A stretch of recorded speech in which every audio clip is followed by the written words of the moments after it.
First of all, a little bit about myself.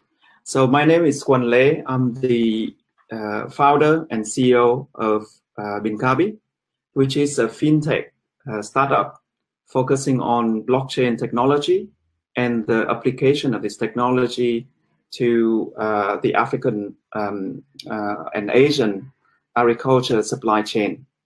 As a background, I am a native of Vietnam. I was actually born on a tea farm in the north of Vietnam near Hanoi, just before the war with America ended in 1975.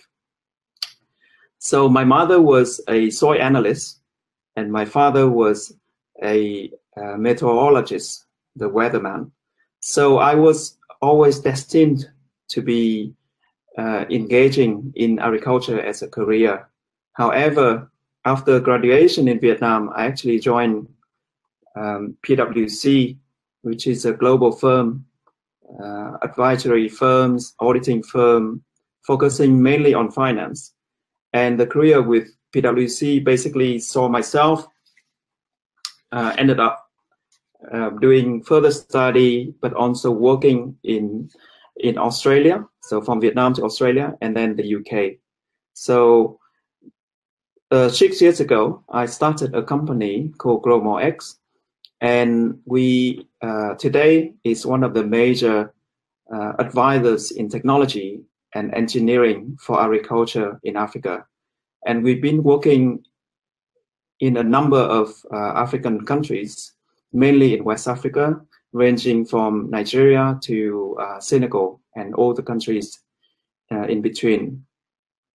So the experience that I had in finance, in sort of high finance, and also the experience that I have now doing agriculture, engineering, and technology, basically gave me a unique sort of view on how to improve the agriculture supply chain in developing countries. And I'll tell you what are the issues in the agriculture supply chain. But before I left PwC, which was 6 years ago, we were actually working with one of the major economy in Africa, advising them on how to solve the issue that was created by the financial crisis in 2008 and 2009. If you recall, about 10 years ago in 2007, 2008, the world had to suffer a global financial crisis. That crisis then spilled over to developing countries. And in the case of many African countries, they are also suffered from that crisis. So I was, together with my co-founders now in Binkabi, was actually solving some of the financial system issues before I left PwC. So very, very exciting work that we did. But now, having been involved in African agriculture for the last 6 years, I realized that there's also another kind of crisis, which is the crisis of farmers and small companies within the agriculture supply chain. So basically, if you look at if you eat chocolate or you drink coffee, so chocolate is about $100 billion market in the world. Coffee is about $200 billion market in the world. And most of the cocoa and coffee is actually produced in tropical countries like Ghana, Cote d'Ivoire, Ethiopia, Vietnam, Colombia, and so on. But out of this $100 billion worth of value in the coffee and cocoa supply chain, the portion that the countries that produce them can keep for themselves is very small, normally less than 10%. And if you look at the supply chain, and there's multi players in the supply chain, everyone from farmers to aggregators to processors and so on, by the time it gets to the farmers, the people who grow the commodities in the first place, they have significantly less of a portion in the whole world of value chain for these commodities. And this is only 2 commodities I'm talking about. There's many, many other agriculture commodities, as you all know. First of all, if we just to formalize the knowledge, when we're talking about the agri-food supply chain, we're talking about a global supply chain that is sometimes very, very complex. Certainly, the clothes that you are wearing, the cotton might come from Mali. Mali then export the cotton to China. China then produce the fabric. The fabric then get imported by Vietnam, who will then sew that into the clothes that you are wearing, with the design coming from Europe or America. And again, once the product is manufactured, then it will then be exported to markets like Europe, UK, America, and elsewhere for people to consume. So that is just one example of a fairly complex agricultural supply chain. The picture that you saw on the screen is another supply chain for cashew nuts. And here we're looking at the case of Ghana and Vietnam. So it started with the farmers who produce the cashews. The farmers produce then get aggregated by people who are aggregators. Then the aggregators will go through some layers of intermediaries, traders, brokers, introducers, buyer and sellers in the supply chain, before the cashew nuts will then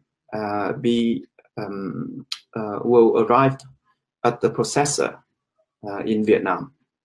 And then the processor will then process that into consumer goods, and either to consume locally or to export to another country.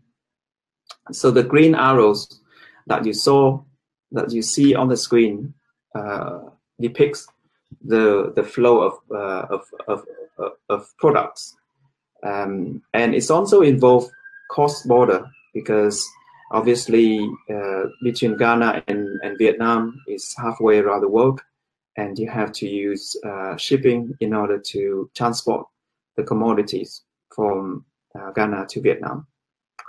The payment or the cash flow works in somewhat opposite direction, obviously. Typically, the aggregators will pay cash to the farmers at harvest. Sometimes the aggregators would get cash from the bank or from intermediary, or sometimes they have the cash by themselves. But they typically have to pay cash on effectively on collection. On the other hand, you have processor basically paying, making payment to traders who basically buy the items from the other countries. The retailer or consumers will then pay the processor for the goods that they buy. And if it's involved cross-border, then basically you have the situation where you have to convert the local currency into US dollars and then transfer that through the established financial system. So this is the vision of a supply chain.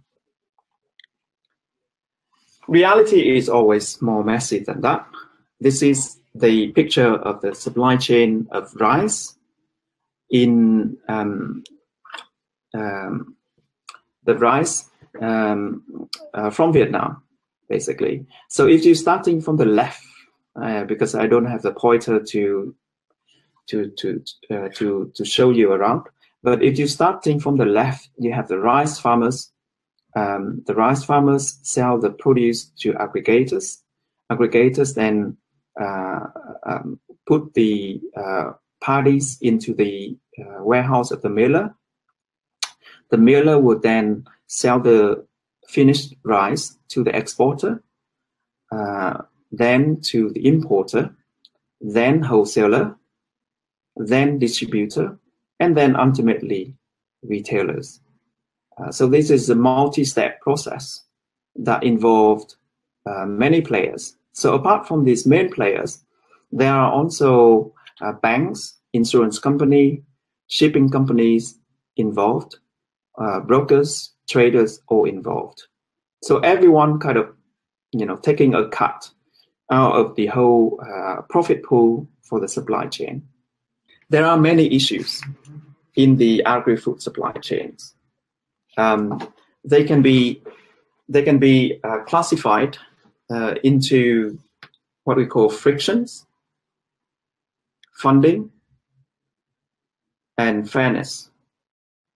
Okay, then I'll go through each of these in terms. So frictions.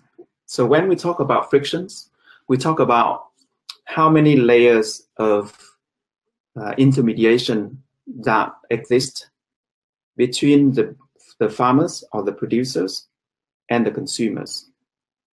And in developing countries, there are many, many layers. Because the people, especially when it comes to cross-border trading, people across different countries don't necessarily trust each other. So trust is the major issues. So if I was a rice exporter from Vietnam, I don't necessarily trust the African buyer to be able to pay to pay me for the goods that they import, for the rice that they import. If I was African buyers, I don't necessarily trust the Vietnamese exporter that they will export the right quantity and the quality of the rice as per the contract. So because there's lack of understanding, there's lack of sort of legal support in this country, the rule of law and so on. So trust is a major issue. And that is why you have many layers of intermediation. So, but the traders along the Africa-Asia corridors, they are not strictly middleman, so to speak. They actually take risks in buying from one party and selling to another. So Vietnam, for example, is a major exporter of rice. Every year, Vietnam earn $3-4 billion worth of exporting rice, and a lot of that going to Africa. But for all the rice that is exported to Africa, most of the trade is actually happening through traders who are based in Dubai or India, or sometimes in those countries. So it's difficult for them to be able to sell directly into the African markets. So when you see some kind of data on the trade flows between the two countries, let's say between Vietnam and Nigeria, you think that Vietnam actually export directly to Nigeria, but reality is it's actually through the traders or the intermediaries that is based elsewhere, like I mentioned. So the issue not so actually these intermediaries actually adding value because they actually improving the trust issue that I discussed, and they basically providing a service for that. But the issue is how much they charge for this trust. Typically, it's ranging from 10 to 30% depending on commodities, timing during the year, many other factors, whether or not they have their own distribution network in those countries, and so on. So they take a significant part of the supply chain profitability out of the supply chain. So that is one major part of what I call frictions. The other part, which often not mentioned, but is very equally significant, is the issue of US dollars. So as a result of the world's financial architecture after the Second World War, we have US dollars as a major international reserve currency, but also a method of payment. So you have the situation where when you trade with the US, it is understandable that you have to use US dollars. When you trade with EU, it's understandable that you have to use euros. But if you are a developing country and you trade with another developing countries, then you also have to use one of these two currencies. So on the screen, you can see this is a chart that was done by Swift, a little bit dated back in 2010, but it's still valid today. If you look at the volume of payment in euro and US dollars, combining is about 75%. So 40% for euros and 35% for US dollars. But then you look at the yellow columns, which is trade. So collectively between these two economic blocks, you have roughly about 40% of trade actually happening. So 75% of payment, 40% of trade, meaning that 35% of payments, cross-border payments, actually got nothing to do with trading with these two economic blocks, being the US and Europe. So this is a significant burden for developing countries because every time you convert your local currencies into US dollars, then you get charged either directly or indirectly, anything between 5-7% to 15-20%. So this is a significant cost that often not being mentioned. Everyone is just take it for granted that if you trade, you have to use US dollars or euros if you trade with the so one of these two currencies.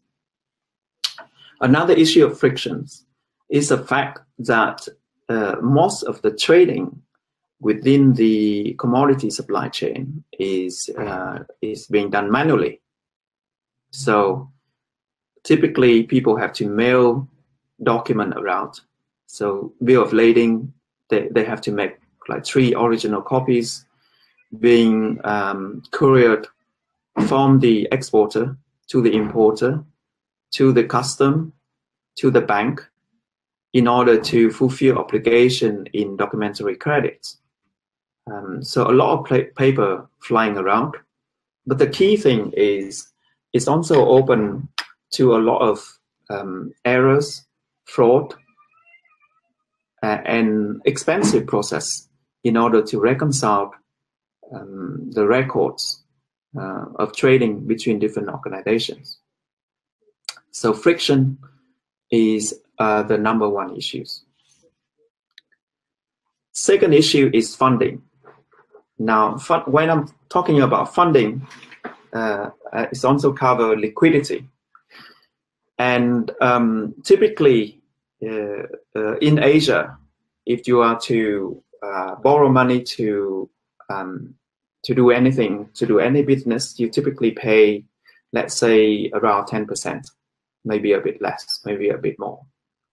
But in Africa, you have to pay between 20 to 25%. Certainly in countries in West Africa, like Nigeria, which is a major economy in the region. That is when you are lucky to be able to borrow. Most often, people are unable to borrow within the agriculture supply chain, especially when it comes to borrow to produce. So people can borrow to trade, and they will pay their 25 or 20%, but borrow to produce anything is considered to be too risky by the bank, and therefore they rather not to lend. So we've done a lot of, in my previous life, I did a lot of work for the banking sector in Nigeria, and most of their lending book is actually towards lending to sort of oil sector, oil, telecommunication, consumer goods, that sort of stuff. Only between 2-3% is actually lending to the agriculture sector for production. So effort has been made to improve the lending to this sector, but reality is still at a very, very low level. And the other issue within funding liquidity is liquidity issue, especially when it comes to farmers' liquidity. Being poor, being smallholder farmers in this country, they often have to borrow to cultivate, and they borrow typically at the beginning of cropping cycle, and at the end of the harvest, then they immediately have to sell, because one, they have to sell in order to repay the loan, because people will be pressurizing them to sell. But two, they are also lacking storage facility, post-harvest technology to be able to store the food or the crops until a better price, until they wait until later for a better price. So liquidity is also a major problem. And if you have a lot of seller at harvest and only a few buyers with trucks going around, then obviously price could be depressed unless it is a bad harvest, in which case you don't have much to sell anyway. The other issue is what we call fairness. And this has to do with the structure and the nature of competition within the agriculture sector. Within international trade of agriculture commodities, there are major companies called the ABCD group. And then there's sort of Asian cousin called the NOW group, NOW. Between them, they account for 30-40% of global trading in agriculture commodities. And they basically have a very integrated and sophisticated supply chain where they own the customer relation, the farmer's relationship, they own the warehouse, they have service in terms of logistics, they have warehouse at the port, they have relationship with shipping companies, all the way up to the retailers. So they have a very, very significant bargaining power. And within the agriculture supply chain, you have upstream players like the producers, like the farmers themselves, but you also have downstream players who are, nearer to consumers, like retailers and so on. Typically, downstream players have more power than the upstream players. So if anything happened to the price of the commodity, so let's say over the last 5-6 years, global commodity has gone through a downturn, and a commodity price index now is roughly half or 60% of what it was 5 years ago in 2012.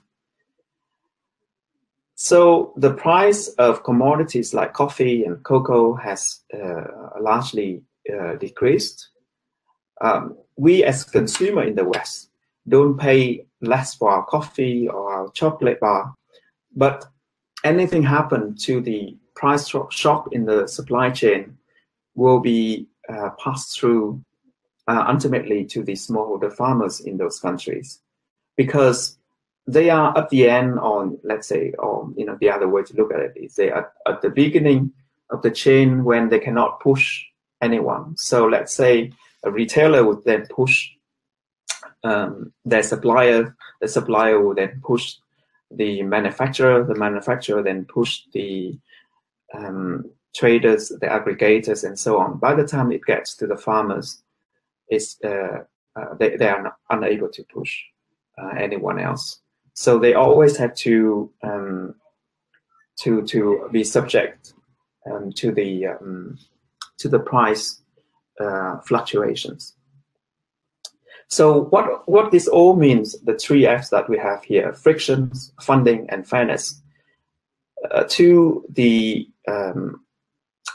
to farming profits.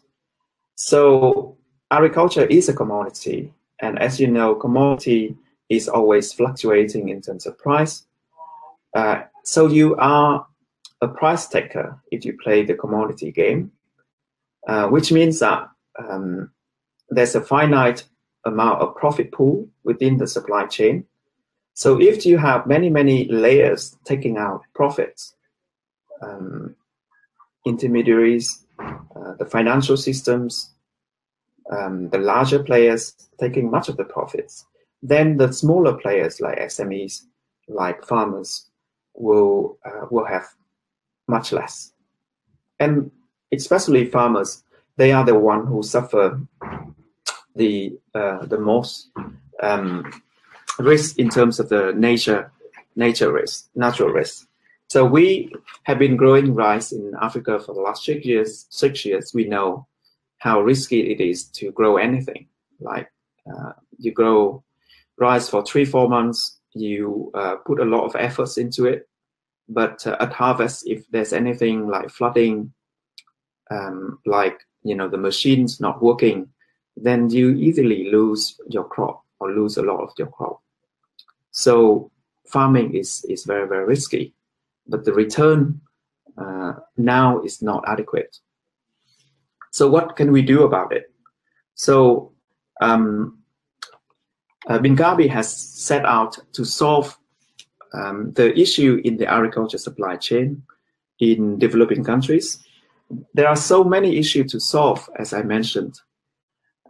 So what we focus on in the first step is to solve the issue around cross-border trading of physical commodities, so the import and export among developing countries.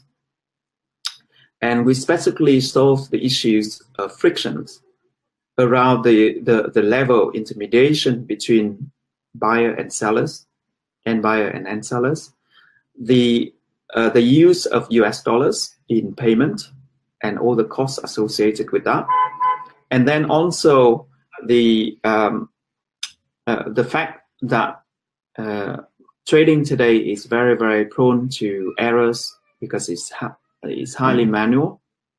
So we introduced a concept called barter block, and I will go into detail how it works.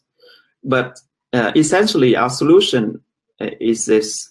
So if cross-border payment is such an expensive process, because it's involved converting local currency into dollars and then transfer, then let's not try to do that. So the solution is no cross-border. And I'll explain how that can be achieved. But the component of our platform in terms of the first product is basically a marketplace for deal identification and price discovery. So you can imagine something like eBay of agriculture, where buyer and sellers across developing countries can post their what they have to sell, and then buyers will negotiate the price, and then the execution will then happen on the platform. So throughout that process, we can then reduce the level of intermediation. So basically making information about buyer and sellers in different countries becomes more freely available, so that people can meet each other and agree a good price. So by directly going to another market, people can save, let's say, around 10-15% in terms of not having to go through intermediaries. The second of our product, the second component is this is quite key. It's a netting mechanism of bilateral trades that are closely matched in terms of value and timing. So basically, we look for trades that are similar in terms of value and timing and happening along a bilateral corridors at a given time, to put them into what we call a barter block, in order to net down the US dollars obligations. And I'll explain how that works. And then everything is secured or powered by the blockchain. So barter block, how it works. Okay, so before we had trade number one. Remember the case of cashew going from Ghana to Vietnam? So you have aggregators. So here I have left out the farmers because in the first instance, we're focusing on the middle part of the supply chain. I'll get back to the issue around the farmers and the solution around the farmers. And so we got the aggregators or the end seller here. It goes through different layers of intermediaries, as you recall, on both sides of the oceans. And then ultimately it goes to the end buyer or the processor of the commodities. So in this case, it is cashew nuts. So let's say trade number one is cashew nut, exported from Ghana to Vietnam. Okay, Ghana is also a major importer of rice from Vietnam. In fact, rice, out of 100% of rice imported into Ghana, Vietnam will probably account for 30-40% of that. So hundreds of millions of dollars worth of rice imported by Ghana from Vietnam. So basically you have cashew nuts moving from Ghana to Vietnam and rice moving from Vietnam to Ghana. Okay, and these are individual trades. Okay, they just happen to be close together in terms of timing and also close together in terms of value. So what we do is we block these two trades together, and then through a lot of sort of technical details, which I can't go into in this forum. Effectively speaking, you have the payment that is made by the importer of rice in Ghana is used to pay the exporter of cashew nuts in Ghana. And vice versa, you have the payment that is used by the importer of cashew nuts in Vietnam being used to pay the exporter of rice in Vietnam.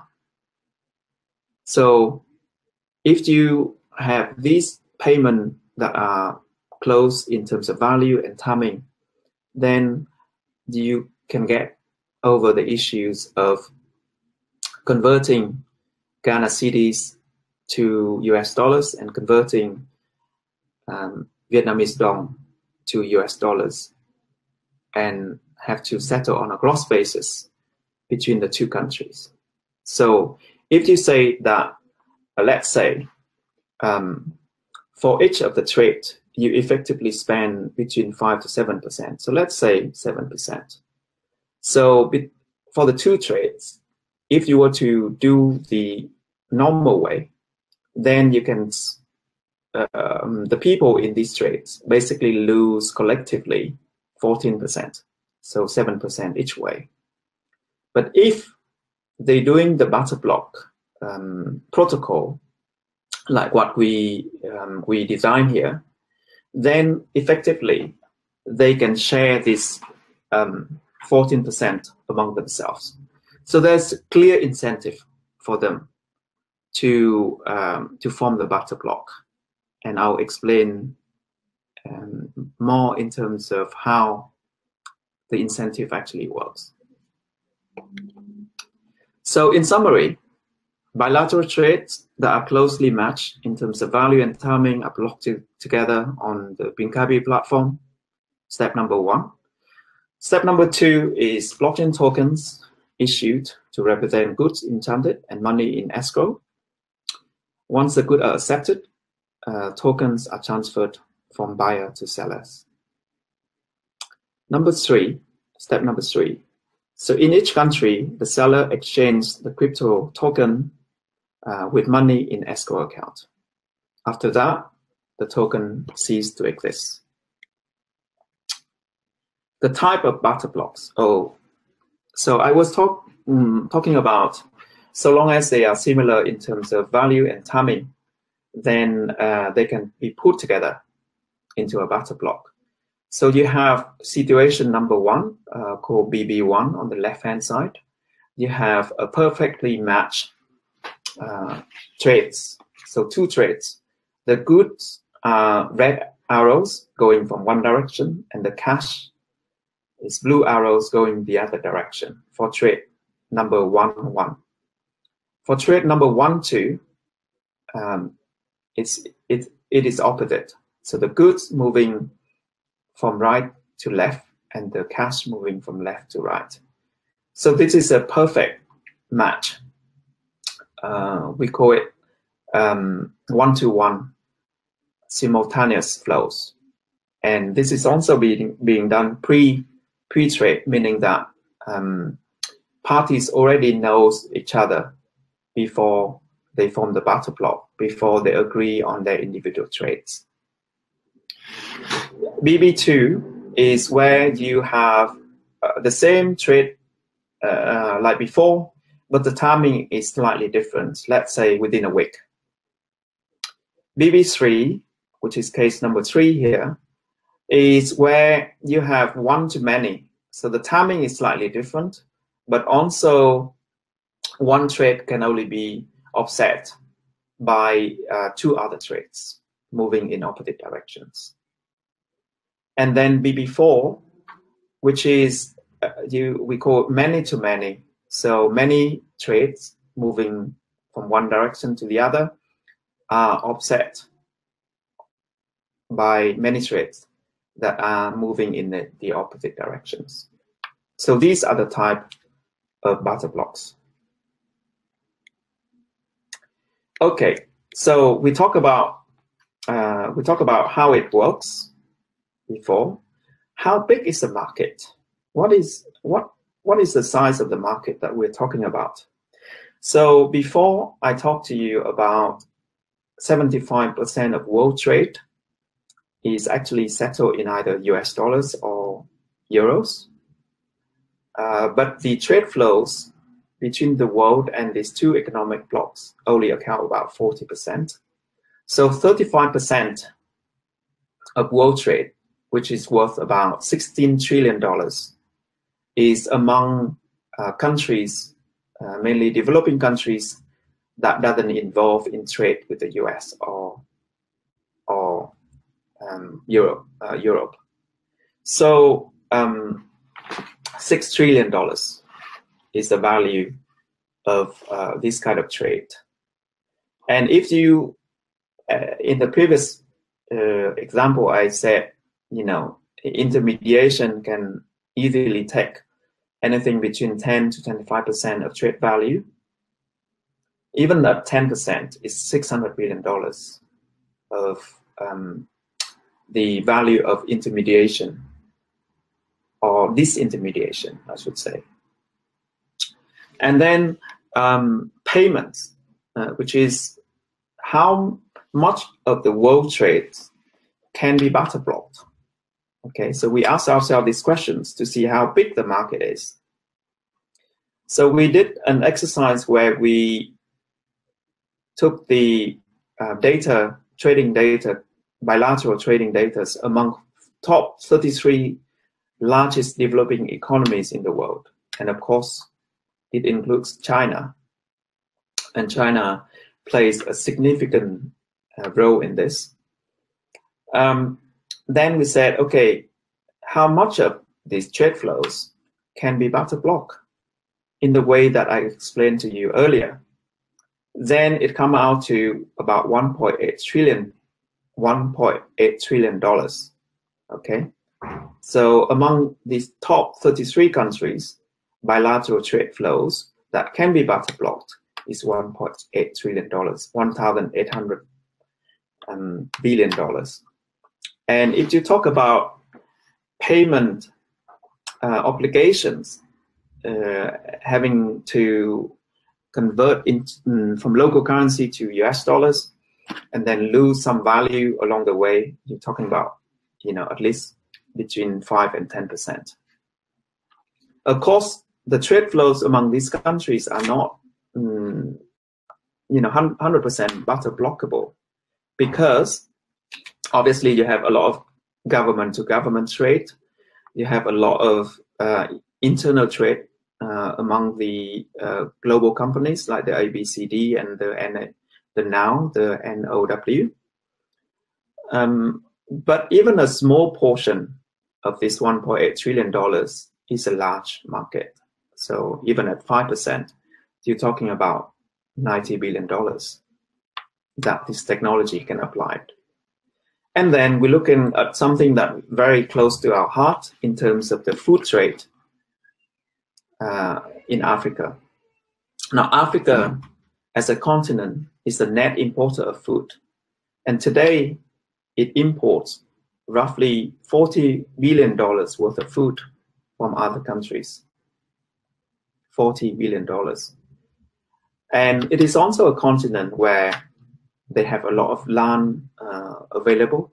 We know this firsthand because we grow food in Africa. But as a continent, they still import significant amount of food. I have been carrying away talking about barter block and how it works and how it will solve the frictions, issues that we identify in agriculture supply chain.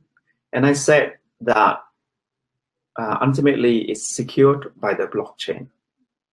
So you may ask the question, why blockchain?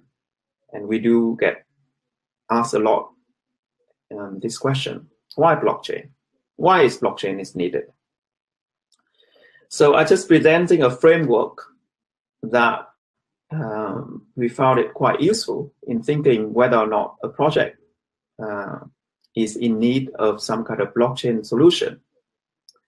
So the first criteria is whether or not there are multiple parties involved in this ecosystem.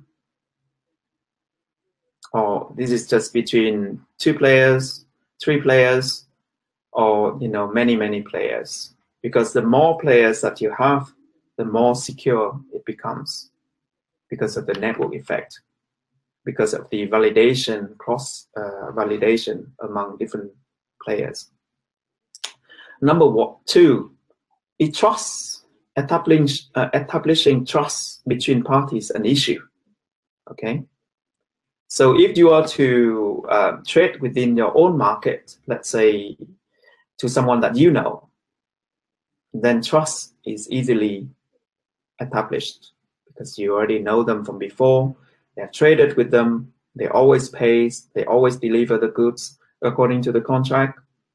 But if you are trading with someone new and someone halfway across the world, someone living in another developing countries where you may suspect that they don't have the same level of rule of law, or you just simply don't know much about that country, then trust is an issue.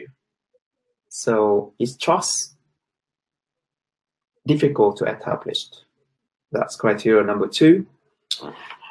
Is it critical to have a tamper-proof permanent records of transactions? Now, I stop here to explain a little bit about blockchain technology. Okay, so at the core, at the basic of it, blockchain is a distributed database.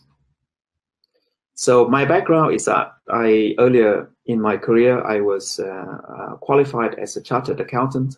So for me, a ledger is always easy to understand.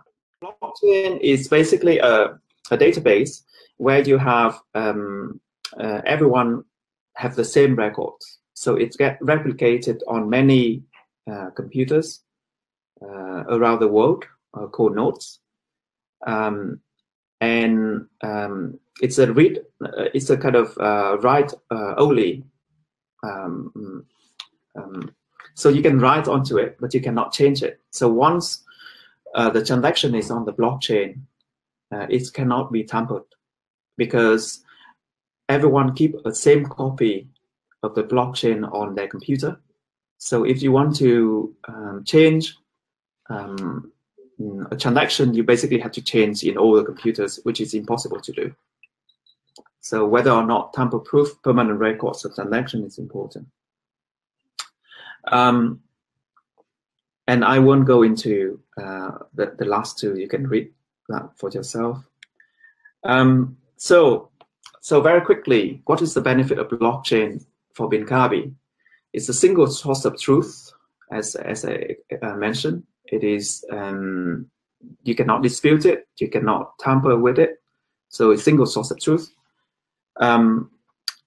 It's a cheap and secure way to transfer value, especially large value. Of course, if you are buying a coffee or chocolate bar with Bitcoins, then you can pay a lot in terms of transaction costs. But if you're talking about $10,000 to $50,000 worth of transaction, which is the target market that we are looking after, then the transaction cost is significantly lower. Reduced frictions, which I have gone into detail. Affordable security, which is basically to do with the fact that it's got replicated across many nodes. So it is very difficult to actually attack, because you don't know which computer to attack. But the two special characteristic of the blockchain is that through a token, it can align interests of different participants in the blockchain, in the product. And the second thing is the tokenization of trade assets, which is very, very important. So you have a digital representation of a physical product that existed on the blockchain, and then you can move that around.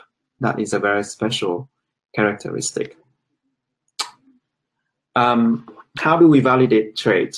So I mentioned about the fact that in order to ensure the trust, the seller basically have to send a proof of payment so the seller can see the proof of payment from buyers before shipping. So basically we ask the buyers to put money into escrow account at the bank, and we verify that. The buyer can see the pre-shipment inspection and bill of lading before initiating the payment. So by doing this, the trade is validated and the obligation is fulfilled between both the seller and the buyer. And this is just the physical, basically the flows of how it's get validated. So basically, we receive a bill of lading. The bill of lading would then go through some sort of Oracle with smart contract on Ethereum system going to Oracle, and then can verify the information with the shipping company. And once the information is verified, it's get published onto the blockchain, and that record will stay there forever, can never be tampered with. Butter block formations. So this is a process, what I call incentivization for people to form butter block. So because of the clear benefits of this protocol, that people are incentivized to form butter block. So we say to people that if you don't have a butter block, then typically let's say you pay 5% or 7%. But if you are able to find another party so that you can form a butter block, then you can reduce half of your fees. So that is a clear incentive for people to form the butter block themselves.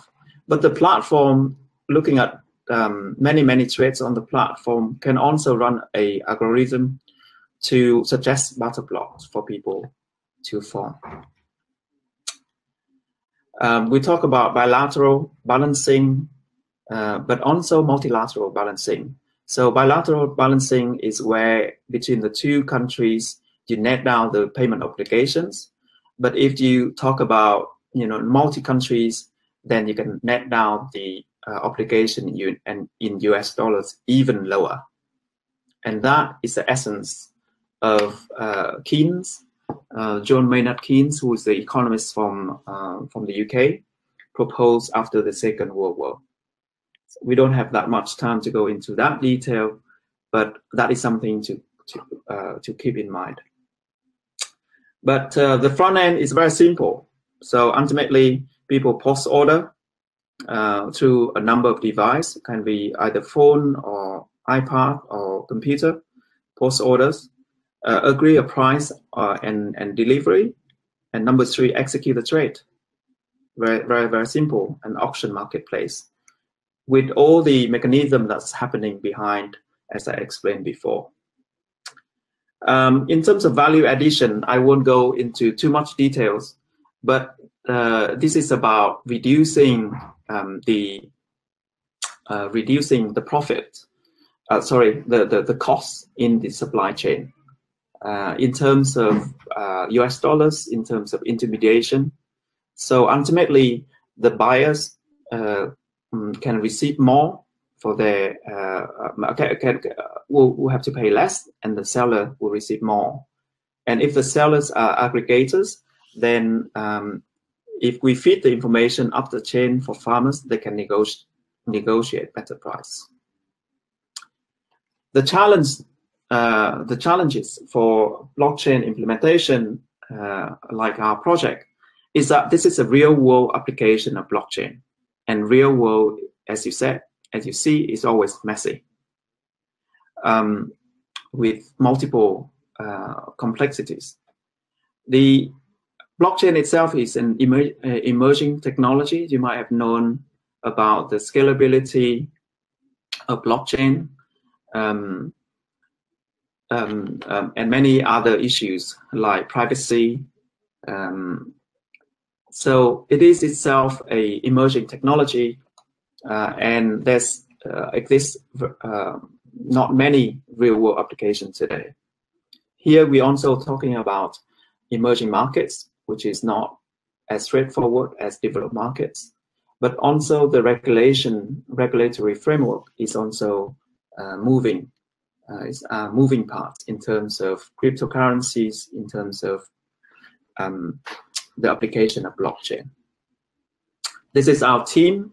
So apart from myself, we have Sir Henry Bellingham, who is the chairman of our advisory board. He used to be the Minister for Africa in the UK government. He was trained as a barrister, currently an MP. My co-founders are Andrew Nevin, Dr. Andrew Nevin, and Man Ray Tang. And Andrew Nevin is a Harvard-trained economist who's currently living in Lagos. So very embedded within the African scenes.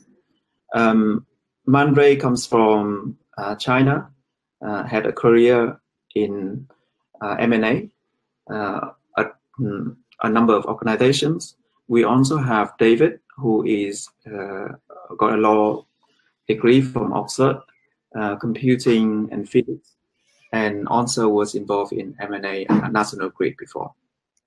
So this is our team, but we also advised by and partner with some very known expert within the space. One is Sweetbridge, which is a liquid supply chain alliance.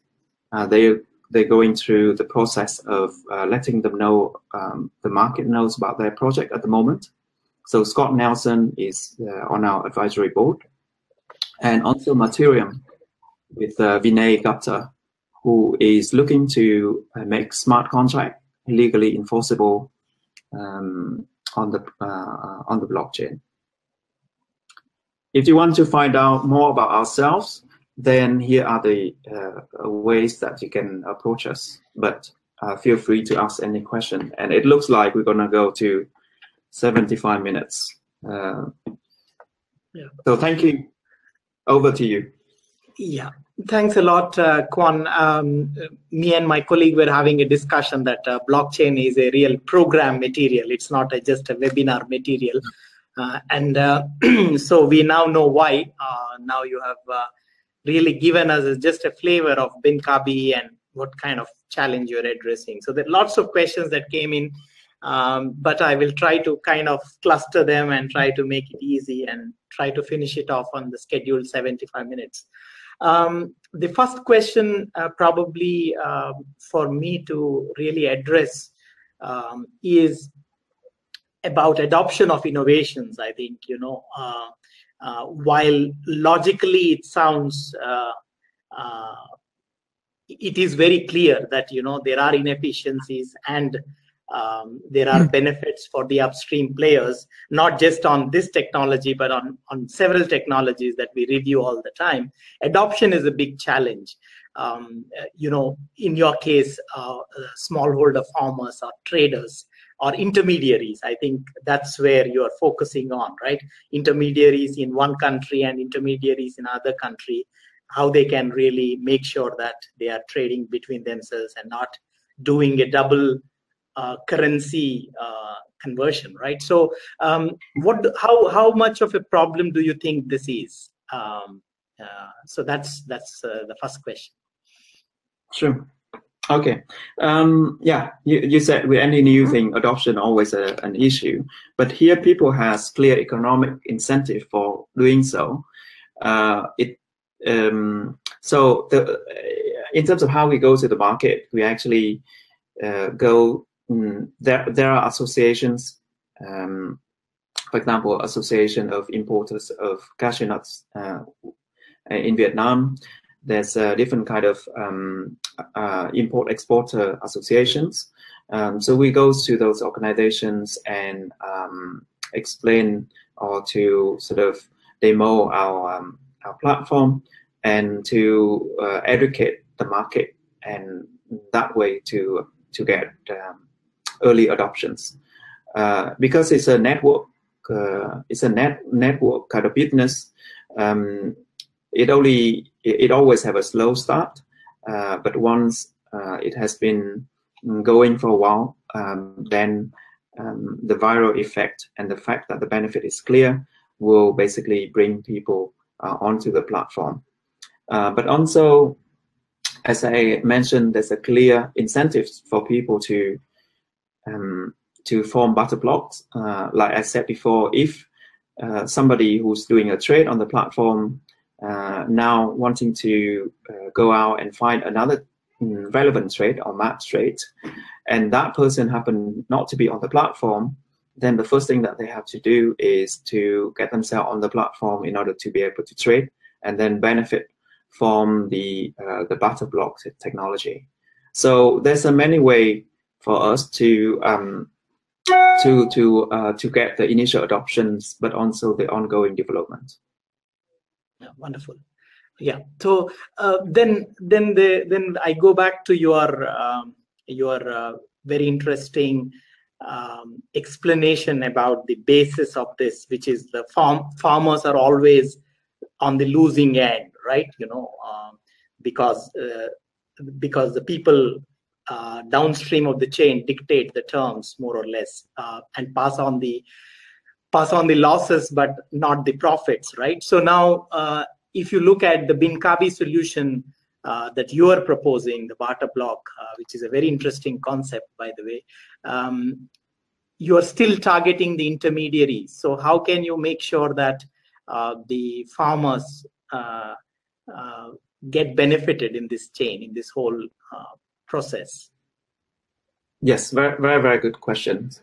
Well, the first, as I mentioned, the first product targeting at the kind of the middle section of the supply chain, not intermediaries specifically, but we look to bring SMEs, aggregators, for example, onto the platform. So before they have to go to a different kind of layers in order to export their goods, nowadays with this platform, we encourage them to participate directly into the import-export markets. So they themselves are not intermediaries in a sense that they are not adding value. They actually have to, go around, collect the item, do some kind of quality sort of certification on it before they can export the items. But before they have to go through other people, now they can go directly. But you are right. In the first instance, we are not directly solving the farmer's problem, which is how much you can guarantee that the farmers would get for their produce. This is a phase 2, step 2 of our vision, which is tokenization of agricultural commodities. So nowadays, if you look at Africa, there are a number of commodity exchange in Africa. Ethiopia Commodity Exchange is one of them. And what they have is they have a system of warehouse receipt. So a harvest farmer bring the coffee into the warehouse, get graded, get stored, and issued with a warehouse receipt. That receipt would then be traded onto the onto the centralized exchange. What we want to do is, based on this existing infrastructure, tokenize the warehouse receipt, so it becomes instantly tradable on the blockchain. That will serve 2 purposes. One is that it broadens the market when farmers want to sell it. So farmers or farmer association or cooperatives, they have more buyers for their produce, so potentially be able to get more for their produce. 2 is if they want to wait until a better time or better price to sell the products, then they can use that as collateral to borrow money for their liquidity purpose. So they can still send their children to school and pay for their living and wait for such a time when commodity price improves. So that is phase 2 of our vision, because there's so many issues, as I said, to solve. We have to focus on what we call low-hanging fruit. The tokenization of commodities requires significant legal and regulatory changes. That is happening. So that is a slow process. So will probably be a couple of years before we get into phase 2. In the meantime, we are also running pilots with commodity exchange in Africa to demonstrate this is workable. So in the meantime, we already put the foundation stone to solve the issue. Thank you. Thanks for the explanation. So I'm just seeing, because I want to really satisfy as many people as I can. Then currently, are you running this? Are the barter block trades being carried out at the pilot scale at this point on the Binkabi platform, or still it's too early for that to happen? Yeah. So at the moment, we are just at the final stage of working on our minimum viable product. we look to have pilot transactions in Q1 of 2018. We got MOU in place with a number of banks in Africa who basically we used as the holder of the escrow account for the buyers. So because it requires sort of regulatory approval to host other people's money. So we are dealing with the banks, but they're also providing a channel for us to acquire customers as well. So we look to run pilots in Q1 next year, which is in a few weeks. Yeah. Okay. So then you have answered several questions on that front. Then very important, I think, two important questions that I think I will address, and then we will probably close it for this webinar. The first one is, so I can see that, you know, your the momentum for your solution is very much dependent on the banks and other exchanges adopting your model, your solution, right? And if you see, banks do a considerable amount of business in converting currency conversions to the US dollars. And so there is a lot of business that they do on that front. So the 14% that you're talking about is in principle the business of the banks, more or less, or at least significant part of it. So why would they collaborate with you? Why would they push? That's a very good question. Again, this is a trend. It will happen regardless. It's either happen with us or it happen with other people. The trend of this intermediation, the trend of reducing the importance of US dollars. You know, the China talking about petro yuan. You know, the fact that trading between China and, for example, Russia doesn't need to go to US dollars. So this is a trend regardless. Where the banks see it is that they actually, so it's kind of the trend is coming regardless. But where they see is it's a way for them to get into the SME segment, because they have been trying to do this for years. It is very, very expensive to serve this segment. Here we are proposing to bring customers from the SME segment to them. We proposing to further develop the agriculture sector. So that is the primary interest for the banks. And then you have multilateral organizations. For example, we talked to Afreximbank, who is mandated to improve regional trade flows among African countries. What they want to do is to improve trades among those countries. And it is unstoppable trend, but also as a way for them to replace one revenue stream with another. Yeah, and possibly you might have to find early adopters, like the new fintech innovators, so to speak, new banks, new sort of banks like TransferWise in the UK and stuff like that. Could be interesting. But you are receiving good response, is it, from the banks on this front? So we already signed an MOU with one of the largest banks in Africa, with countries, with 34 different countries operations. So with only with one bank, we can pretty much cover all the major markets in Africa. So good. Yeah, and possibly local banks that don't deal too much in the currencies, in the international currencies, could probably be jumping on to this much faster than international banks that have a huge deal in international currencies, right? I mean, you know, we signed MOU with a bank which is originated from Africa. It's not a global bank, but it's the bank that has the most extensive network in Africa. In Africa, yeah, sure. Okay, then the question of government. So it's always, when it comes to blockchain and fintech, it's always the government that comes into picture. So there were lots of questions on the taxation implications and stuff like that. At least to me, it did not appear like the government is on the losing end of any sort of taxes in principle, because it's only a currency matters as such. But maybe you can explain that a bit more in detail. So will governments oppose your solution in any way?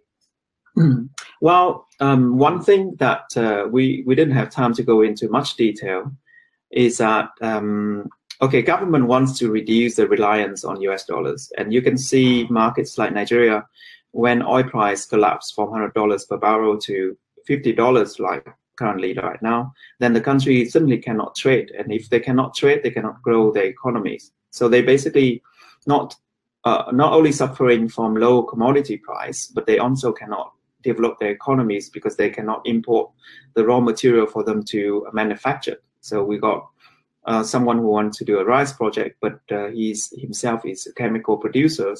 Because of the currency situation, he cannot import to continue the manufacturing. So government is actually supportive of this initiative. Also, the way with the barter block, you need basically a bilateral. You need to trade that moving in different directions. And because of the mechanism where we encourage people to self-discover the matching trade. So let's say if between Vietnam and Nigeria, Vietnam is a net exporter into Nigeria, then through the incentive mechanism, then the Nigerian trader will basically say, okay, what can I export to Vietnam in order to balance the trade so that I can form more barter blocks, and therefore reduce the amount of cost that I have to pay in international in US dollars in international payments. So that way, on a trade by trade level, to actually increase the trade flows and balance the trade flows between the two countries, which is always the objective of government. Governments, no, absolutely. No, good. So thank you so much, Kwan. I have, we are doing lots and lots of food tech related, ag tech related programs. Here comes a program. So there is a 40-50 second video that I will play out to you, and so that you will know what are coming up in our next sessions in the ag tech or agriculture technology space, including blockchain. So we'll have more of you, Kwan, in the coming period. Thank you so much. Thank you very much, Dr. Nala, and thanks everyone for participating.